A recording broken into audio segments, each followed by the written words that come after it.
একটা অদ্ভুত ঘৃণ্য ব্যবহার এবং কথাবার্তা। অবশ্য এটা প্রথম নয়, বহুবারই এই ধরনের কথাবার্তা আমরা শুনি বিভিন্ন ভারতীয় জনতা পার্টির নেতার মুখ থেকে। এবারে যিনি বলেছেন তিনিও অনেক ধরনের আবোল তাবোল কথা বলেন।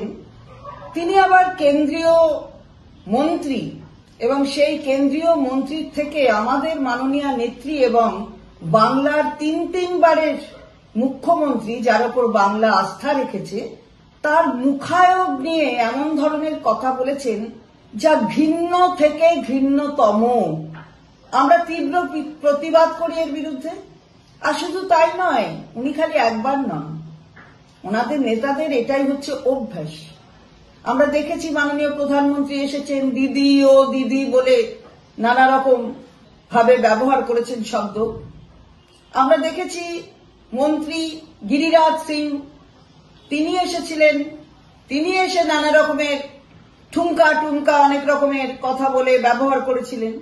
সুকান্ত বাবু এখনো অব্দি সভাপতি এই রাজ্যের, আবার মন্ত্রীও, তিনিও বলেছেন যে কি নাকি ধান্দা আছে।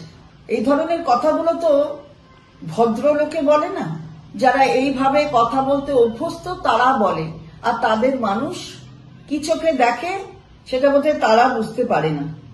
আমরা দেখেছি যে নানা ধরনের নারী বিরোধী এবং মমতা বন্দ্যোপাধ্যায় আমাদের দলের নেত্রীকে আক্রমণ করে, যিনি এখন ভারতবর্ষের সংসদে গেছেন, আগে হাইকোর্টে ছিলেন, সেই অভিজিৎ গঙ্গোপাধ্যায়কেও আমরা দেখেছি অনেক কথা বলতে। তাই এটা কি রক্তের মধ্যে মিশে আছে সকলে ভারতীয় জনতা পার্টির?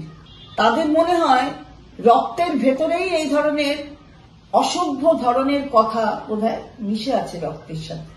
আমরা সকলকে সম্মান করি, আমরা কখন কাউকে অসম্মান করি না, আমরা সম্মান করতেই অভ্যস্ত এবং সেটাই আমাদের দলের শিক্ষা। আমরা তাই তীব্র প্রতিবাদ করি। যে ধরনের কথা ব্যবহার করেছে, এই ধরনের কথা বাংলার মানুষ কখনো তাকে মেনে নেয় না এবং উচিত জবাব হয়ে যাবে গণতন্ত্রের মাধ্যমে। ওরা তো গণতন্ত্রকে ধার ধারে না, কিন্তু বাংলার মানুষ গণতন্ত্রের ব্যবহারে উচিত কথাটা জানিয়ে দেবে, সেদিন আসছে।